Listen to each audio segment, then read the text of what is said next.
So greetings, everyone. This is Tara from Tree Sisters, and thank you for joining us on our Indigenous Wisdom for the Earth series. I have two gentlemen here with me today from Saving the Amazon, and I would like to just go ahead and turn it over to them to introduce themselves and do a presentation for us about the work they do. Welcome, gentlemen. Thank you. Thank you very much. Yeah, I'm Daniel Gutierrez, Daniel Gutierrez in Spanish. I'm the director of the foundation, and that's my introduction. My name is Diego Martinez, and I'm the project manager for the Saving the Amazon. So what we would like to do today is we want to speak a little bit about our NGO and our work. So I'm going to share my screen right now and show you a little bit of what we do. Can you see my screen now? Yep. Perfect. So basically, so we're Saving the Amazon, which we are an NGO that work with indigenous communities in the Amazon. Basically, as most of you already know, climate change is basically the biggest issue we're facing as humankind. It's been stated by the World Economic Forum and by different organizations. It's one of the main issues that we are currently facing right now. Now I want to talk a little bit about the Amazon. There's a lot of facts about the Amazon. Some of them are well known, some of them are not. But so basically 20% of the fresh water in the planet is in the Amazon. It's the most biodiverse place in the whole world. It's the rain regulator for the whole of America, South America in particular. There's more than 2,500 species of fishes. There's 10% of the world's biodiversity. One of my favorite facts is that the landmass accounts for 40% of South America. So it's a very, very, very big place.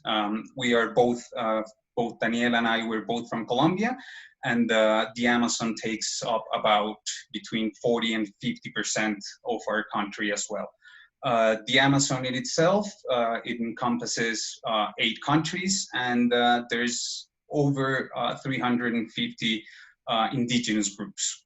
This is just like very, very high overview of the Amazon. Obviously, there's a lot more facts. There's a lot of, species, animals, birds, everything. So as well, this is something that is very, very important to our organization, and it's about multidimensional poverty. So this is a statistic that encompasses not only wealth, but different factors as well as access to education, access to healthcare, access to infrastructure. And in Colombia, we take this measure constantly, and we have found that in all the places that are rainforest in Colombia, we also have the highest rate of multidimensional poverty. So it's a very sad thing to know that the richest places in the country or in the world in terms of biodiversity are the poorest places as well. And this is something that I would bet that not only happens in Colombia, but everywhere in the world. So as you can see here in the presentation, this multidimensional poverty in Colombia in the Amazon ranges between 70 to 98.5. So it's the highest standard of poverty that we have. It's in the Amazon and in the Pacific coast in Colombia, which is also rainforest. So that's where we come. That's one of the main reasons that we decided to work in the Amazon is because of this, right? Because we found this link between rainforest and poverty that we find in our country. So we kind of figured out that we needed to do something both for the environment and the communities living in these very, very biodiverse places. So we basically, where we started as the CSR project of a tech company in Colombia. This company is called Servi Información, which is a very, very important technology company in Colombia, which is basically what they do is everything related to smart localization. So they work with GPS, they do trackings. For example, with this pandemic that we're living through now, they have been working very closely with the government to find out how the COVID is spreading. So everything which is related to location is what they do. So we started in 2012 as the CSR project, and in 2015, we decided to become our own organization, or the NGO. And this is very important for us because our project is based on three main pillars, I would say, which is reforestation and conservation, social inclusion, and all of this is enabled by technology. So we kind of had like a puzzle, of how can we restore the environment and like making the communities, the indigenous communities who live in these places, a part of this project, and how can we use technology to make it all work together. So that's how we were born, basically, like trying to figure out how to save the Amazon. And we realized that the only way to properly do it and make it sustainable in time is to work with the communities, and we use technology in order to achieve these objectives. And this is what we basically do, is we plant trees in the Amazon for the world. That's what we basically do, and we do this with the communities, and we supervise it with technology. So basically what we do is every tree that is planted, obviously it's a native tree in the Amazon, it's planted by an indigenous member of the communities. It's marked, so if you want to name your tree with your name, with a message, every tree is marked with a biodegradable mark. So it's marked, the tree is georeferenced. We send you a photo and the certificate of the planting for each tree. So for example, if you decide to plant 1,000 trees, we will send you 1,000 photos, like each of each tree. And we have different platforms, both app for cell phones or on the web, where you can actually see where your tree is. And we also take care of the tree for 3 years, and we take a different picture every 6 months for these 3 years, and we send it to you again. So you can actually track how your tree is doing, how it's growing, and it also helps to interact more with it. So you just don't plant it, you actually get a reminder every 6 months of how your tree is doing. In this certificate that we send, there's also a bit of information of the community, the indigenous community who planted your tree. This is an example of our app. So basically you have our app, and then you can see your tree and every picture. So for example, here you can see, obviously this is an image, but if you would click on it, you would zoom in, and then you have here the 3 pictures of your tree, right? This is another example of how you would get your picture and the certificate that comes along with the picture. So basically you can see here that you have the name. You can put either your name or a message or whatever you feel like. Every tree is also coded in our system, so as to make sure that every tree is a different tree. Obviously it's a unique, non-repeatable tree, as long with the pictures. In the background here, you can see different trees being planted on the corner. So this is how the forest kind of looks when we're planting it. For example, there's different companies that have been working with us. So they want to plant like the forest, the company forest. So we do obviously they all come together, and then they start growing, we take care of them, as we said before. What we do this can be either for, compensate your CO2, or for your sustainability goals, or for donations, or whatever, that the company or the persons, the people are looking for, how we do it. So as we said before, for us, planting trees with the communities is the most important thing of all.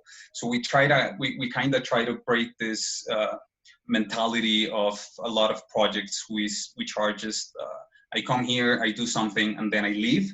So what we try to do is we want to make this sustainable by time.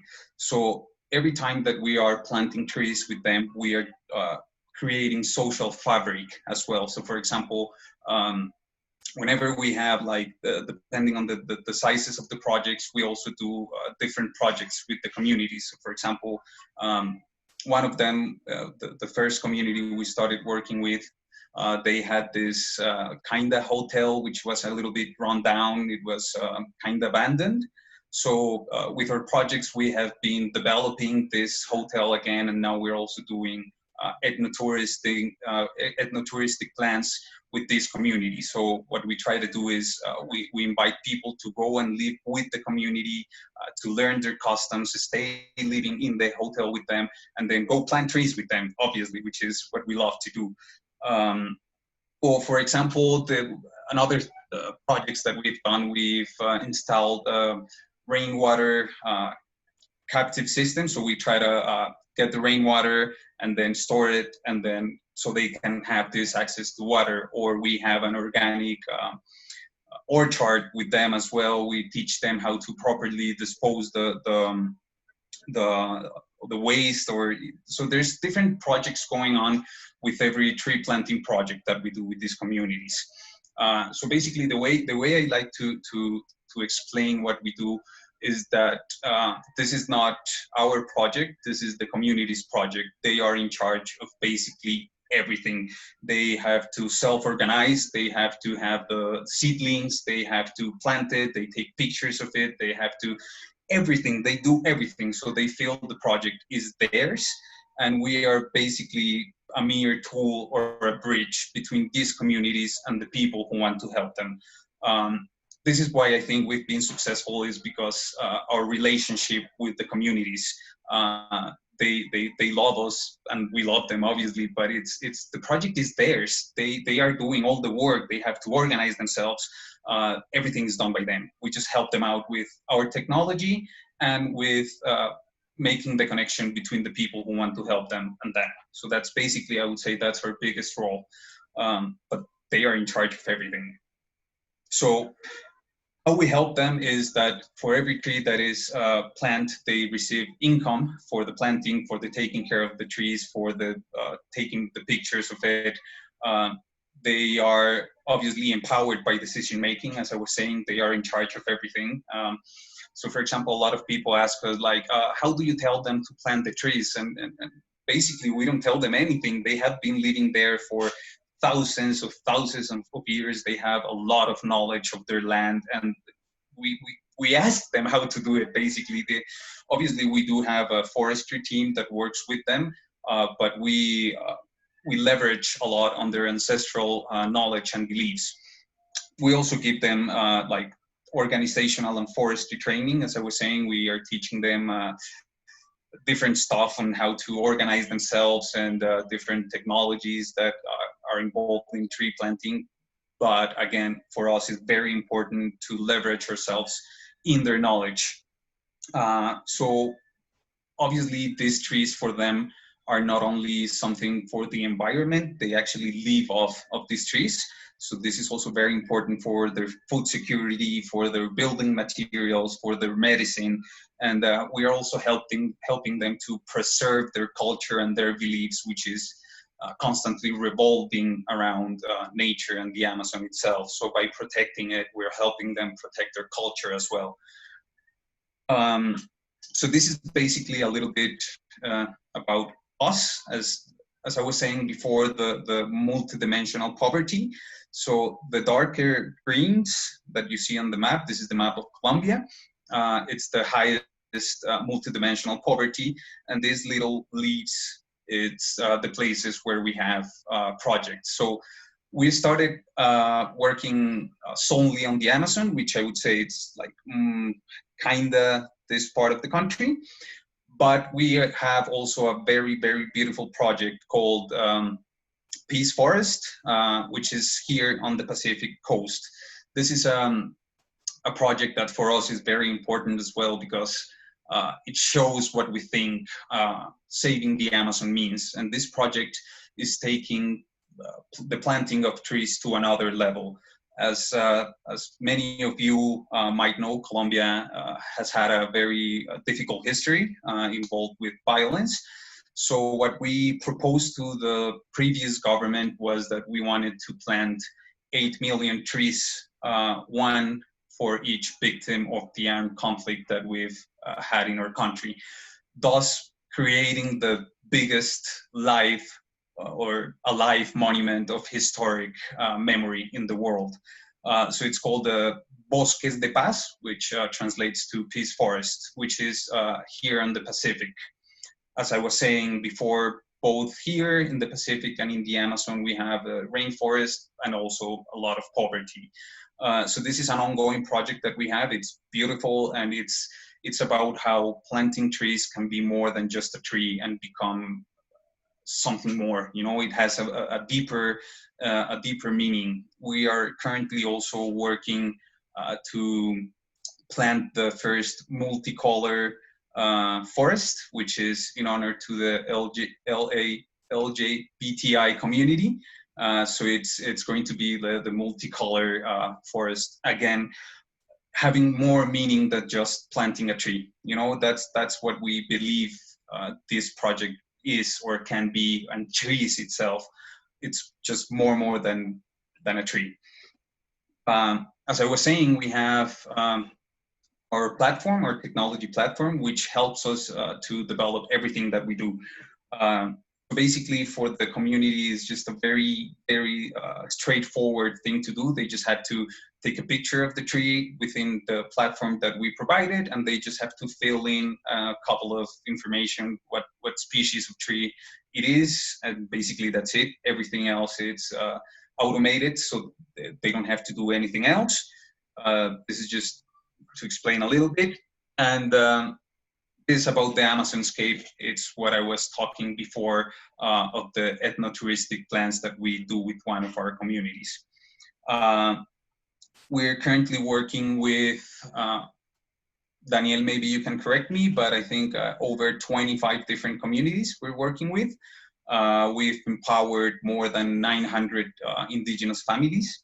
And I think that's like a big overview of what we do.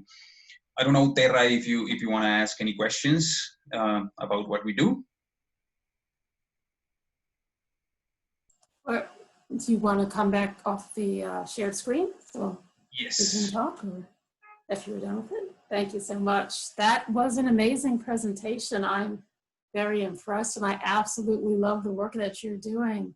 It just involves so much of the community and letting them be kind of stewards of their own land and helping them to regrow it and provide that, you know, the essentials that they need, because you're right, they know the land best. They've lived there all those years. So I just think it's amazing that you're doing this, and this is an incredible project. Thank you so much. I'm going to take it back to the team and say, hey, what can we potentially do to potentially work with them? But yeah, that's just, oh, I love it. We have a project partner by the name of Eden Reforestation Projects. And they're similar, that they come and they work with the communities, and they, you know, they're paying the locals to help replant their own communities and making them involved in educating them why it's so important to keep the land. And because I know, like, one in the Amazon in particular, there's some people who feel the pressure to do the slash and burn clearing, because there's companies coming in saying, hey, if you come raise cattle on your land, we'll give you income. And you know, it provides a sense of, or it provides an income for them, because my understanding is it's getting harder and harder to live in the Amazon because the rivers are getting poisoned and the wildlife is disappearing. It's a very similar situation here. We actually, one of the main reasons that the Amazon is being deforested is illegal logging, and obviously slash and burn practices for cattle and that. So basically, that's what we wanted to do, was to actually help them by providing them the tools to stop that, but also the income that they need to do it. So that's everything that we do is it's inside indigenous lands that here in Colombia they have a different or a special jurisdiction. So what we wanted to do is to because yeah, on paper these lands are protected. They are actually, in terms of law, they are very, very well protected, but not always in practice it happens that, right? So what we wanted to do was to combine these two aspects, I would say, the protection by law with the actual protection, the physical protection of it, by planting trees and giving them income for doing that. So yeah, that is something that happens here in the Amazon a lot. And it's very sad how we're losing the lungs of the earth for these practices of slash and burn, for cattle, for illegal logging, and especially what happens here in Colombia is that the Amazon itself, it's very far away from the country, so it's not well connected. We don't have roads, we don't have, there's no infrastructure there, so it's been always kind of a little bit forgotten. You know, there's, yeah, as I was saying, there's, if you wanted to go from Bogota, the capital city, to the farthest south city by car, you can't. There is no roads. There are illegal roads which are done for illegal logging, but so it's hard as well to help these communities being so far away from the government. But yeah. Yeah, definitely that. And providing them that source, that steady income, I'm sure is very, very helpful. And yeah, there's just so much potential. I know, how long this project started in 2012, and you've been planting since that point in time, or did it take a few years to get everything organized? Daniel knows a lot more of the history than I do, so he's the person to answer that. I'm sorry, I don't have such a good English as Diego, but I can give it a try. Yeah, so basically, I mean, it was from 2012 that the idea of saving the Amazon was born. So like throughout the direction of this enterprise of information, I think the first trees that we started planting, it was on 2013, but we were just planting with one community. Like, it's actually the community which we have the Amazon Escape, the ethno-touristical thing that Diego told you about. It's like we started just with them, and like for 2 years we were working just with them. And then when we actually created the NGO 2015, is that we started like approximating different communities and like giving all these options for enterprises and for everyone to support the project. So like at first it was just like, let's see how it goes with this community, with this methodology of work. And then we started like just building all the business model, to say it like that. And it's you have 8 projects now, or is it 12 projects? I didn't quite see on the map how many projects you're now planting in. Oh yeah, no, the thing is like the map, it really isn't like as a good source to see how many communities we have been working with. We have been working with more than 20 communities. Thing is, like, one point in the map, like the first point, it's actually 8 communities, but it's like 8 communities are within one association, that are like the government of these 8 communities, to say it like that. Okay, perfect. And where are they getting the trees from? Did they just go around in the places in the forest that still have seeds and seedlings and gathering that and then taking and planting in areas that are bare? Okay. It's mostly like that. The thing is, like, I mean, sometimes like, I don't know, in our project of Forest of Peace in Choco, which is the Pacific coast that Diego told you about, it was necessary like to construct a big infrastructure to be able to put the seedlings. So basically it depends on like the necessities that we have with each community. Okay.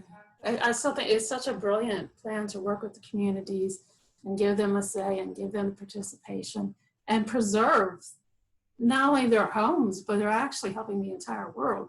Because as you said, those are the lungs of the world. And it also influences our weather patterns here. You know, there's a lot of the world that's experiencing much hotter summers, and the Arctic's melting. I don't know if you've seen the news lately, but they have record highs. Oh, this is good. Okay, I just got a Yeah. warning from Zoom. Something that is actually for me very, very, very important about the foundation, and that like, yeah, it's like is that like throughout our work and throughout us being like known, we can like give the indigenous communities more like power. Like, I mean, I recently saw a statistic that it was like indigenous communities are 5% of the world's population, and they protect more than 50% of the world's forests. I mean, they are so important really for each and every human. So like, I mean, not only because of the work we do, but because of our work being known, I think it empowers the indigenous communities in general, like in the culture. So that's also something very important for me and for us. Yes, yes, it's very important to me too. It's extremely important to help protect them.